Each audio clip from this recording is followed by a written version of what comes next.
नमस्कार मित्रों, study with Amit Kumar channel में आप सभी का स्वागत है। मित्रों, आज मैं क्या कहते हैं सीटेट, टीटी और सुपर टीटी के लिए ऐसा विषय लेकर आया हूं जो कि स्कोरिंग सब्जेक्ट है। अगर आप ये सब्जेक्ट कर ले गए, समझ लीजिए कि आपका 120 प्लस जरूर आ जाएगा निश्चित रूप से। ठीक है, तो आज हम आप सभी को मैथमेटिक्स की क्लास देंगे और मैथमेटिक्स में वो टॉपिक हमने लिया है जो हर बार एग्जाम में 4 से 5 नंबर या 5 प्लस ही होता है। तो 5 नंबर अगर आप मैथमेटिक्स में एक ही टॉपिक से ले लेते हैं तो ये बहुत बड़ी उपलब्धि होगी आपके लिए। और ये प्रश्न बहुत ही आसान होते हैं, लेकिन थोड़ा सा ध्यान देने की आवश्यकता होती है। तो आज हम आपको पढ़ाएंगे नंबर सिस्टम, संख्या पद्धति। देखिए, नंबर सिस्टम ये ऐसा चैप्टर है जो कि आसान बहुत है, लेकिन जब ये एग्जाम में प्रश्न आता है तो अच्छे अच्छे धुरंधर जो होते हैं इसमें धराशायी हो जाते हैं। ठीक है, तो नंबर सिस्टम में सबसे पहले आता है कि संख्याओं के प्रकार से एक प्रश्न पूछा जाता है। तो संख्या क्या है? देखिए, संख्या क्या है? किसी भी वस्तु को अभिव्यक्त करने का एक माध्यम जो होता है वो क्या कहता है? संख्या कहलाता है। जैसे मान लीजिए आपको कुछ व्यक्त करना होगा कि ये कितनी वस्तुएं हैं, उसके लिए आपको नंबर्स की आवश्यकता पड़ेगी। तो नंबर्स क्या है? किसी भी वस्तु को अभिव्यक्त करने का एक क्या कहते हैं माध्यम है, वो क्या है? आपका संख्या। ठीक, अब आता है संख्या के प्रकार से। जो इसके प्रकार है, इसमें बहुत सारे प्रश्न बनेंगे। इतने प्रश्न बनते हैं और इसमें से ट्रू और फॉल्स का प्रश्न बन सकता है, या उसकी डिफिनेशन से बन सकता है, या उसमें कौन सी संख्या छोटी है कौन सी बड़ी है, आदि तरह के प्रश्न बनते हैं। तो नंबर सिस्टम में कितनी संख्याएं हैं, कौन कौन संख्याएं हैं, उनमें सबसे पहले हम यहाँ पे देखते हैं प्राकृतिक संख्याएं, जिन्हें हम बोलते हैं नेचुरल नंबर्स। प्राकृतिक संख्याएं, नेचुरल नंबर्स। ठीक है, देखिए, प्राकृतिक संख्याएं ऐसी संख्याएं जो 1 से प्रारंभ होती हैं, प्राकृतिक संख्याएं कहलाती हैं। कहां से प्रारंभ होती हैं? 1 से प्रारंभ होने वाली संख्याएं। 1 से प्रारंभ होने वाली संख्याएं कौन संख्याएं कहलाएंगी? प्राकृतिक संख्याएं कहलाती हैं। ठीक, उदाहरण अगर हम लेते हैं, एग्जाम्पल में आपका आ जाएगा 1 2 3 डॉट डॉट, ऐसे आप इसको बढ़ाते जाएं। अब कभी कभार क्या होता है, जैसे हम पूछ लेते हैं सबसे बड़ी प्राकृतिक संख्या बताइए, तो बहुत बच्चे क्या करते हैं? 9 कहते हैं आंसर। सबसे बड़ी प्राकृतिक संख्या 9 नहीं है। जब आप काउंटिंग करेंगे नंबर्स की तो अनगिनत काउंट नंबर कर सकते हैं, तो इसका कोई अंत ही नहीं है। तो बड़ी का प्रश्न नहीं बनेगा और 9 कभी आंसर नहीं करेंगे, अनंत होगा, क्योंकि इसका कोई अंत नहीं है। तो आपके एग्जाम में यही प्रश्न पूछा जाएगा, सबसे छोटी प्राकृतिक संख्या कौन सी होती है? 1 होती है। ठीक, उसके बाद हम लोग पढ़ते हैं पूर्ण संख्याएं। कौन संख्याएं? पूर्ण संख्याएं, होल नंबर्स। Whole numbers. ठीक, ऐसी संख्याएं, देखिए, प्राकृतिक संख्या और पूर्ण संख्या में थोड़ा सा अंतर है। प्राकृतिक संख्या कहां शुरू होती है और पूर्ण संख्या कहां शुरू होती है? 0 से शुरू होती है। तो 0 से प्रारंभ होने वाली संख्याएं क्या होती है? पूर्ण संख्याएं होती है। एग्जाम्पल अगर हम लेंगे, एग्जाम्पल क्या बनेगा? 0 1 2 3 डॉट डॉट, ये भी फाइनाइट तक। तो सबसे छोटी पूर्ण संख्या क्या हुई? 0। ठीक, अब देखिए, अगर इसको हम बड़ी आसानी से हमने पढ़ लिया कि प्राकृतिक संख्या 1 शुरू होती है, पूर्ण संख्या कहां शुरू होती है? 0 शुरू होती है। अब दोनों को हम मिला के अगर प्रश्न पूछें कि क्या सभी पूर्ण संख्याएं प्राकृतिक संख्याएं हो सकती हैं? सभी पूर्ण संख्याएं प्राकृतिक संख्याएं हो सकती हैं? तो नहीं हो पाएगी, क्योंकि 0, आप देखिए 0 क्या है? पूर्ण संख्या है और प्राकृतिक संख्या शुरू कहां से होती है? A से होती है। तो क्या हुआ कि सभी पूर्ण संख्याएं प्राकृतिक संख्याएं संभव नहीं है। लेकिन अगर यही ऐसा प्रश्न पूछा जाए कि क्या सभी प्राकृतिक संख्याएं पूर्ण संख्याएं संभव है, तो तब बिल्कुल संभव है, क्योंकि पूर्ण संख्याएं 0 शुरू होती है और 0 के बाद आता है 1। तो 1 से जो भी संख्या होगी वो सारी संख्याएं क्या बन रही है? प्राकृतिक संख्या बन रही है कि नहीं? इसका मतलब है कि सभी प्राकृतिक संख्याएं पूर्ण संख्याएं हो सकती हैं, लेकिन सभी पूर्ण संख्याएं प्राकृतिक संख्याएं नहीं हो सकती हैं। 1 नंबर का प्रश्न यहां से आ गया। सीटेट वगैरह में बहुत पूछा जाता है, निम्न में से कौन सा कथन सत्य है? निम्न में से कौन सा कथन सत्य है? ठीक, उसके बाद तीसरा आता है, हम लोग पढ़ते हैं पूर्णांक संख्याएं।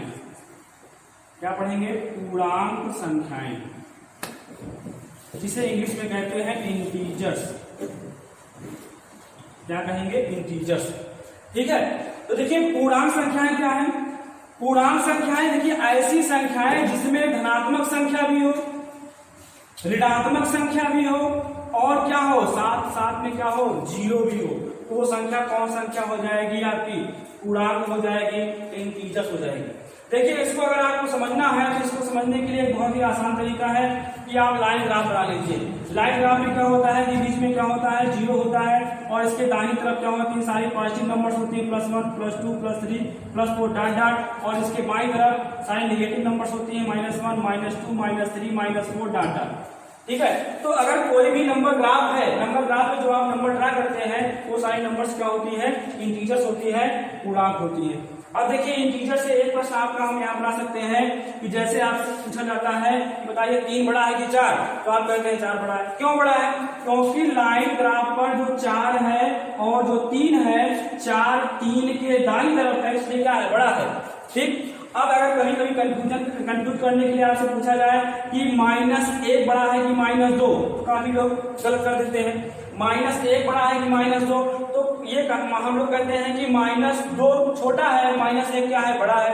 कहते हैं कि माइनस में जो संख्या छोटी होती है वो क्या होती है, बड़ी होती है, और जो बड़ी होती है वो क्या होती है, छोटी होती है। मतलब वैल्यू को ध्यान ना दे, साइन को ध्यान ना दे। तो देखिए कारण क्या है, कारण ये है कि देखिए अभी हमने क्या कहा, यहाँ 4 बड़ा है, क्यों, क्योंकि 3 के किस तरफ है, दाईं तरफ है। तो वही सेम यहाँ लॉजिक लगाएंगे, -1 बड़ा है -2 से। क्यों बड़ा है, क्योंकि -1 -2 के किस तरफ है, दाईं तरफ, इसलिए -1 क्या है, बड़ा है।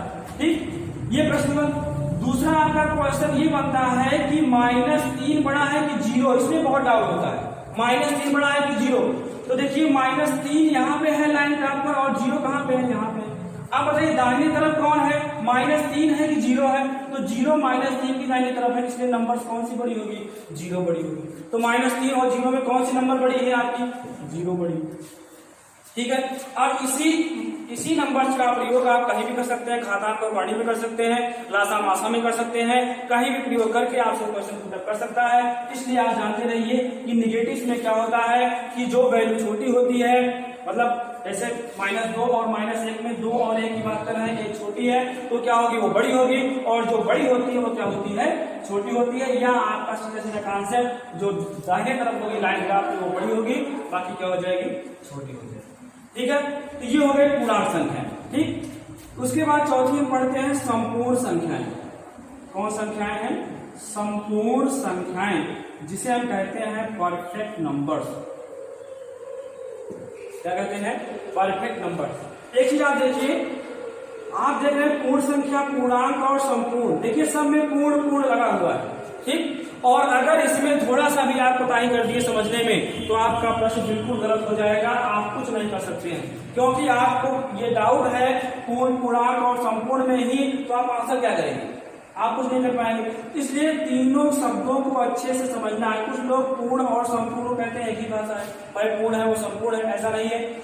परफेक्ट नंबर क्या है कि ऐसी नंबर जिसके सभी भाजकों का योग संख्या का क्या हो, जस्ट डबल हो। मतलब क्या है कि अगर कोई संख्या इस प्रकार है जिसके सभी भाजकों का योग उस संख्या का गुना हो, मतलब ऐसी संख्याएं जिसके सभी भाजकों का योग उस संख्या का 2 गुना हो, 2 गुना। अब देखिए यहाँ शब्द आया भाजक, क्या है, देखिए एक शब्द आया, इसको भी जान लीजिए। और ये भाजक, ये जान लीजिए कि सीटेड और टीकी की जान है ये भाजक। लगातार 4 साल से ये पूछ रहा है, एक नंबर का तो 4 साल होता है भाजक से। भाजक क्या होता है, इसको अच्छे समझ लीजिए। भाजक या इसी को हम कह सकते हैं गुणनखंड, या इसी को इंग्लिश में कहते हैं फैक्टर्स। क्या कहते हैं, फैक्टर्स। तो गुणनखंड या भाजक क्या है, पहले इसको हम समझ लेते हैं, फिर उसके बाद आते हैं संपूर्ण संख्याएं क्या है। देखिए भाजक क्या होता है कि कोई भी संख्या जितनी संख्याओं से कट जाए वो सभी क्या होती है, भाजक होती है। जैसे अगर हम ले यहाँ पे एग्जाम्पल लेते हैं 8, तो 8 कितनी संख्याओं से कट रहा है, 8 किससे कटेगा, 1 से कटेगा, और किससे, 2 से कटेगा, 4 से कटेगा, और किससे कटेगा, 8 से कटेगा। ठीक है, तो ये 8 कुल कितनी संख्याओं से कटा, 4 संख्याओं से। तो ये चारों संख्याएं क्या है, 8 के भाजक, या इसी को कह सकते हैं आप गुणनखंड। बात समझ में? तो कोई भी संख्या जितनी संख्याओं से विभाजित हो जाती है वे सभी संख्याएं क्या कहलाती हैं? भाजक कहलाती है।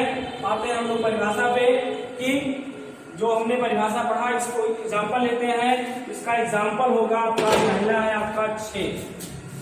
उदाहरण में आप लीजिए, ठीक है। परिभाषा क्या है? ऐसी संख्याएं जिसके सभी भाजकों का योग। अब 6 के भाजक आप लिखेंगे क्या होगा? 1 2 3 और क्या होगा? 6 होगा। इन सभी को जोड़िए। जब आप जोड़ेंगे 6 3 9 9 2 11, कितना मिला आपको? 12 मिला। 12 जो है ये 6 का डबल है कि नहीं है? 6 का डबल है, इसलिए 6 जो है ये कैसी संख्या बनेगी? आपकी संपूर्ण संख्या बनेगी।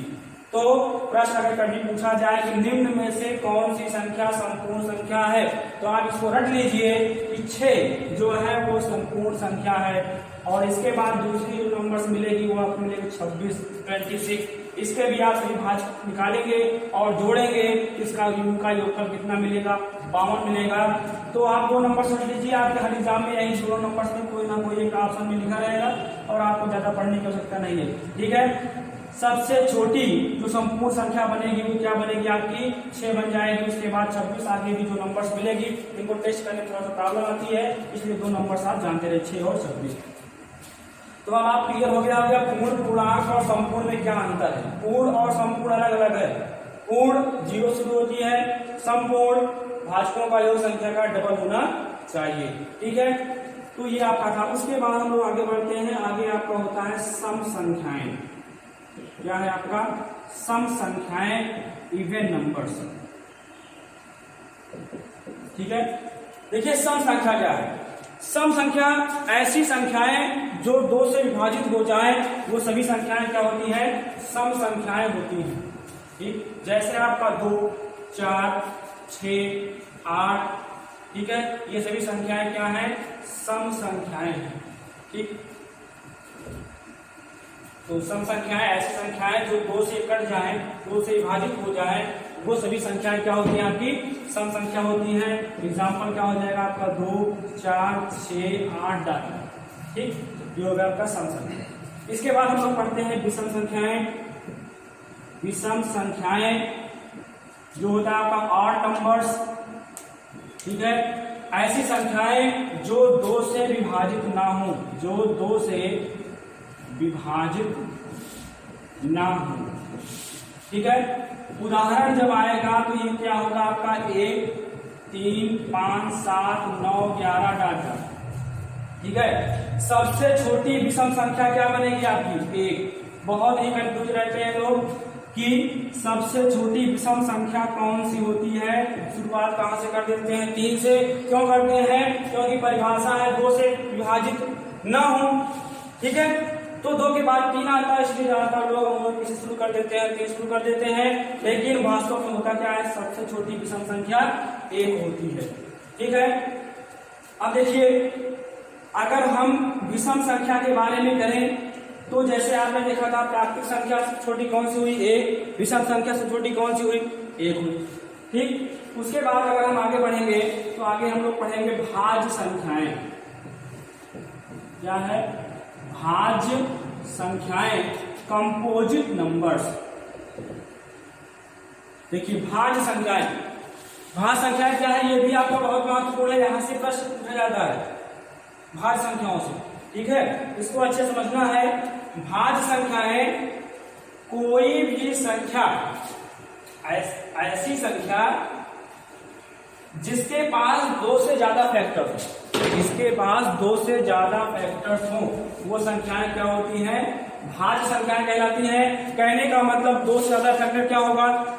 पहला तो एक 1, दूसरा वह स्वयं संख्या, और तीसरी इन दोनों के अलावा कोई नंबर हो जाए। जैसे अगर हम एग्जाम्पल लें, एग्जाम्पल जैसे हमने लिया कि 6, क्या लिया हमने? 6। तो 6 देखिए 1 से कट रहा है, 2 से कट रहा है, 3 से कट रहा है, 6 से कट रहा है। तो इसके पास कितने भाजक हुए? 1 2 3 4। हमने क्या कहा था? 2 से ज्यादा फैक्टर होने चाहिए। इसके पास 2 से ज्यादा फैक्टर है, इसलिए 6 कैसी संख्या है? भाज्य संख्या है। रही बात 4 की लेते हैं, 4 में देखिए 1 से कटेगा, 2 से कटेगा, 4 से कटेगा। इसके बाद भी 2 से ज्यादा फैक्टर, कितने फैक्टर है? 3 फैक्टर है, तो 4 कैसी संख्या है? भाज्य संख्या है। देखिए तो सबसे छोटी जो 4 है ये सबसे छोटी भाज्य संख्या है। सबसे छोटी भाज्य संख्या क्या होती है? 4 है, ठीक। और ये ऐसा भी प्रश्न आता है सबसे छोटी समभाज्य संख्या, तो सबसे छोटी देखिए 4 भाज्य है, 4 सम भी है, तो सबसे छोटी समभाज्य संख्या कौन सी हो गई? 4 हो गई, ठीक है। अब देखिए जैसे आपका 8 भी क्या होगा? आपका भाज्य संख्या है। 9 क्या होगा? आपका भाज्य संख्या है। 10 क्या होगा? आपका भाज्य संख्या, ठीक। तो जैसे कभी कभी प्रश्न ये बन सकता है एग्जाम में कि जैसे 9 देखिए 4 कैसी है? सम है। 6 कैसी है? सम है। 8 सम है। 10 सम है। लेकिन 9 को देखिए 9 विषम संख्या है और 9 के पास देखिए 1 से कटेगा, 3 से कटेगा, 9 से कटेगा। इसके पास भी 2 से ज्यादा फैक्टर है, तो 9 भी आपकी भाज्य संख्या है। तो यहाँ प्रश्न ये बन सकता है कि सबसे छोटी विषम भाज्य संख्या क्या होगी? विषम भाज्य संख्या, तो क्या करेंगे आप? आंसर 9। ये नहीं कि आप रट्टा मार लिए हैं, सबसे छोटी जो भाज्य संख्या होती है 4 होती है। और ऑप्शन में हमने लिखा ऐसे, हमने दिया पहला ऑप्शन 4, दूसरा ऑप्शन हमने दिया 5, तीसरा हमने दिया 6 और चौथा हमने दिया 9, ठीक है। और हमने प्रश्न ये पूछा कि सबसे छोटी भाज्य संख्या बताइए, विषम सबसे छोटी विषम भाज्य संख्या बताइए। तो अब अगर आप रटे हैं कि 4 होती है छोटी, तो आप ठीक कर देंगे, तो क्या हो जाएगा? गलत हो जाएगा। आंसर क्या होना चाहिए? 9 होना चाहिए। 9 आपका सबसे छोटी विषम भाज्य संख्या है, ठीक है।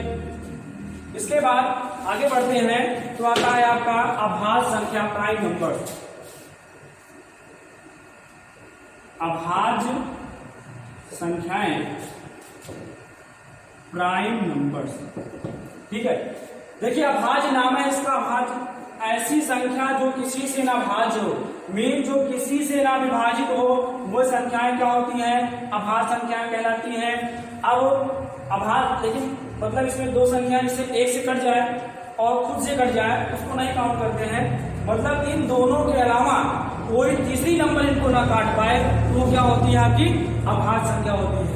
दोस्तों ये ऐसा टॉपिक है अभाज्य संख्या जिसमें बहुत सारे प्रश्न अगर हम बनाए तो कम से कम 5-6 से ज्यादा ही प्रश्न में बनेंगे और वो सभी इंपॉर्टेंट होंगे, ठीक। जैसे हम देखते हैं अभाज्य संख्या जो किसी से ना कटे, एक और शब्द को छोड़कर, तो एग्जाम्पल क्या आएगा आपका? 2, 3, 5, 7। 2 किसी से नहीं कटेगा, 3 किसी से नहीं, 5। तो देखिए 2 के बारे में चर्चा करते हैं। सबसे छोटी अभाज्य संख्या है लेकिन 2 सम संख्या भी है, तो ऐसे प्रश्न पूछेगा सबसे छोटी समभाज्य संख्या क्या बनेगी? 2। सबसे छोटी विषम अभाज्य संख्या तो क्या आंसर करेंगे? 3, ठीक है। ये तो हो गया।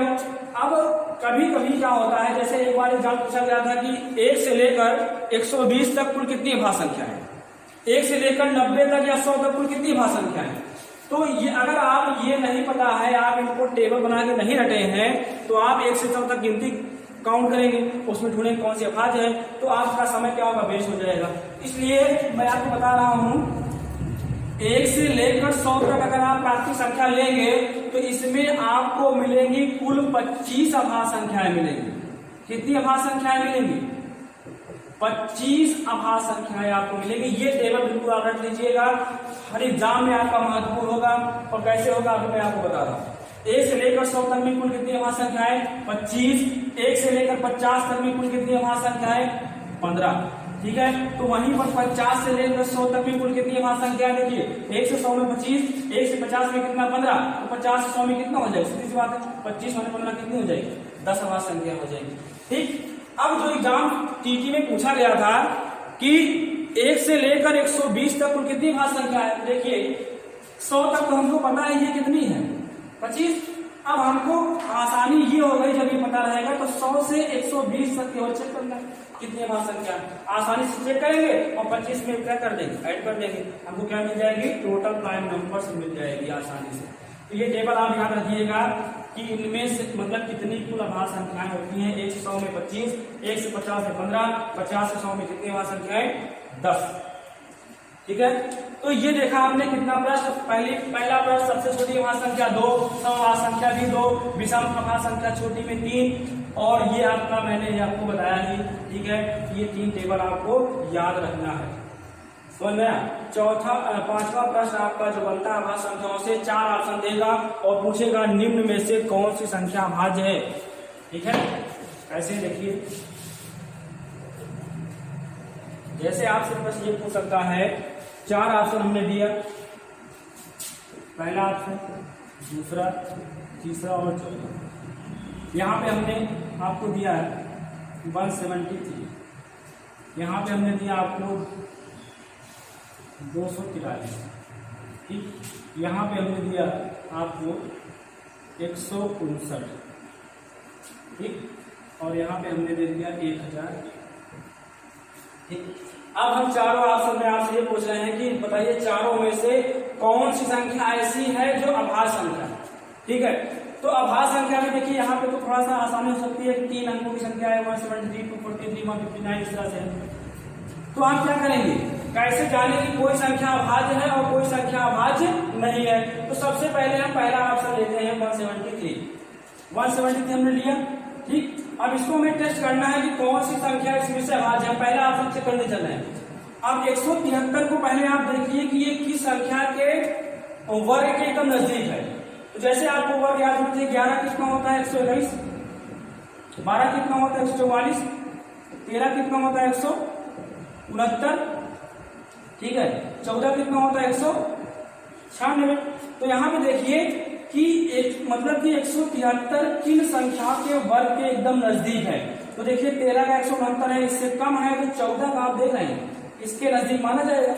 ठीक है, तो 173 किसके वर्ग के नजदीक है? 14 के वर्ग के एकदम नजदीक है। तो अब कहने का मतलब यहाँ से लॉजिक क्या मिलेगा कि अब आपको ये मिला 14, 1 से लेकर 14 तक जितनी अभाज्य संख्याएं हैं, जितनी अभाज्य संख्याएं हैं, केवल उन्हीं से टेस्ट करना है। और अगर उनके टेस्ट करने के पश्चात नंबर्स नहीं करती है, ये पूरी तरह से घोषित हो जाएगी ये नंबर कैसी है, प्राइम नंबर है। नहीं तो अगर ये रूल आपको नहीं बताया तो आप 173 के आधे तक जाएंगे और आप टेस्ट करते रह जाएंगे और आप आंसर नहीं कर पाएंगे। तो 1 से 2 कितनी अभाज्य संख्या? 2 है, 3 है, 5 है, 7 है, 11 है, 13 है, बस इतने से टेस्ट कर लीजिए। तो 2 से इकाई का अंक सब नहीं है, 3 से 7 की 10 से 11 नहीं कटेगा, 5 में 0 या 5 होना चाहिए, 7 से भाग करके 7 गुना 14 कितना बचा आपका 3 नहीं कटेगा, 11 से भाग करके 11 का 11 अच्छा नहीं कटेगा, 13 से भाग करेंगे 13 का 13 और कितना हुआ यहाँ पे 13 4 नहीं कट रहा है।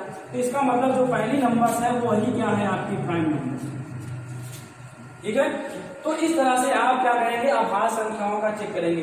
अगर आपको ये रूल नहीं पता है तो आप 13 के बाद क्या चेक करते, 17 चेक करते, फिर क्या चेक करते हो, 19 चेक करते, फिर आप 23 चेक करते। मतलब आप ज्यादा बार आप टेस्ट करने लगते हैं तो आपको समस्या हो जाएगी आंसर करने में। इसलिए आप यही ध्यान दीजिएगा कि कोई भी संख्या अपने वर्ग के नजदीक है वहां तक की प्राइम नंबर को लीजिए और डिवाइड करके चेक करिए। अगर डिविजिबल है तो ठीक, नहीं है तो फिर प्राइम नंबर्स हो जाएगी। ठीक है, तो देखिए भाज्य संख्या, अभाज्य संख्या, अभाज्य संख्या आपका बहुत इंपॉर्टेंट, भाज्य संख्या भी आपका इंपॉर्टेंट। तो ये दोनों में से एक प्रश्न जरूर पूछा जाता है, हर बार पूछा जाता है। ठीक है, इसके बाद हम लोग आगे बढ़ते हैं, आता है आपका परिमेय संख्याएं। कौन संख्याएं हैं? परिमेय संख्याएं।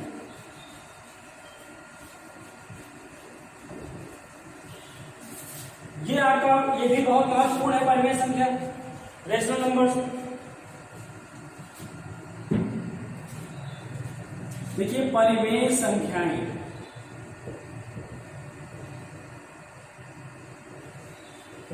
ठीक है, परिमेय संख्याएं कहने का मतलब है कि सीमित संख्याएं। ठीक है, तो परिमेय संख्या क्या है? ऐसी संख्या जिन्हें क्या कहते हैं, दो वास्तविक संख्याएं हों और उनका अनुपात जो हो क्या हो जाएगा, आपका परिमेय संख्या कहलाएगा। जैसे आपका 4 कैसी संख्या है? परिमेय संख्या है। 2/3 कैसी है? आपकी परिमेय संख्या है। ठीक है, और क्या कहते हैं √4 कैसी है? परिमेय संख्या है। जैसे इसका वर्गमूल क्या आ गया आपका 2 आ गया। तो क्या है, सही सारी सभी क्या है? परिमेय संख्या है। मतलब जो भी पूर्ण है, प्राकृतिक है, ये सभी संख्याएं क्या होती है? आपकी परिमेय संख्या होती है। जो आपकी सीजन और टीटी का इंपॉर्टेंट कंटेंट है वो आपका है अपरिमेय संख्या। कौन संख्याएं हैं? अपरिमेय संख्याएं। ये आपका सबसे महत्वपूर्ण है, आपका अपरिमेय संख्याएं। ऐसी संख्याएं जिन्हें p अपान q के रूप में ना लिखा जा सके वो क्या होता है? आपका अपरिमेय संख्या कहलाती है। जैसे आपका आपका है पाई। पाई कैसी संख्या है दोस्तों, ये आपका बहुत बार एग्जाम में पूछा गया है, 2017 में भी पूछा गया था। पाई कैसी संख्या है, तो पाई एक अपरिमेय संख्या है। और पाई ही नहीं, जितने भी सिंबल होंगे वो सभी क्या होंगे, अपरिमेय संख्या होंगे। और अपरिमेय संख्याओं में क्या होगा, जैसे कोई वैल्यू अंडर रूट के अंदर लिखी है, जैसे आपका under root 2, under root 3, under root आपका 5, ठीक है, मतलब कि अंडर रूट के अंदर कोई प्राइम नंबर लिखी हुई है तो वो भी क्या होगी, आपकी अपरिमेय संख्या होगी, क्योंकि इसको p अपान q के रूप में नहीं लिखा जा सकता है। ठीक, अब इसमें कंफ्यूज करने के लिए हम ऐसे करते हैं कि 4 अंडर रूट 2, बताइए क्या संख्या है। देखिए अंडर रूट 2 अपरिमेय है, इसके बगल में कोफिशिएंट क्या है, 4 क्या है, परिमेय है। तो लेकिन एक परिमेय और एक अपरिमेय का जो गुणनफल होता है वो भी सदैव क्या होता है, अपरिमेय भी होता है। ठीक है, नहीं तो यहाँ पे कंफ्यूजन बन जाएगा। आप क्या करें, तो अगर कोफिशिएंट परिमेय है और बगल में अपरिमेय है तब भी क्या होगा, अपरिमेय हो जाएगा। ठीक है, तो अपरिमेय में इन बातों का ध्यान देना है। बाकी इसमें और प्रश्न बनता है, इसे x बराबर दिया गया 0.1 2 3 1 2 3 1 2 3 डॉट डॉट। तो ये भी क्या है, आपकी परिमेय संख्या, क्योंकि 123 बार बार रिपीट हो रहा है, इसको कहेंगे 0.123 ऊपर लगाएंगे बार, और अगर बार लग गया तो संख्या क्या हो जाएगी, हमेशा क्या हो जाएगी, आपकी अपरिमेय, सॉरी ये आपकी परिमेय संख्या, परिमेय गलत है, ये आपकी क्या है, अपरिमेय संख्या है। दशमलव में इस तरह से, जैसे मान लीजिए 0.1 2 3 4 डॉट डॉट, मतलब जिस सीरीज का दशमलव के बाद अगर अंत ना हो तो वो अपरिमेय होता है, अगर अंत है तो परिमेय होता है। ठीक है, तो ये कैसी संख्या है, आपकी अपरिमेय संख्या है। समझ में आया नहीं? तो अपरिमेय संख्याओं में आपने देखा जितने भी सिंबल होंगे या जो वर्गमूल पूरे के पूरे नहीं निकल रहे हैं, दशमलव में आ रहे हैं, वो अपरिमेय के अंतर्गत जाएगा। ठीक है, बस आज इतना ही, क्योंकि अब ज्यादा ये आपका समय बढ़ रहा है। तो बाकी जो इसका शेष कंटेंट है हम नेक्स्ट वीडियो में लेकर आएंगे। अगर आपको ये समझ में आता है और आपको अच्छा लगता है तो आप वीडियो को लाइक और शेयर करना ना भूलें। धन्यवाद।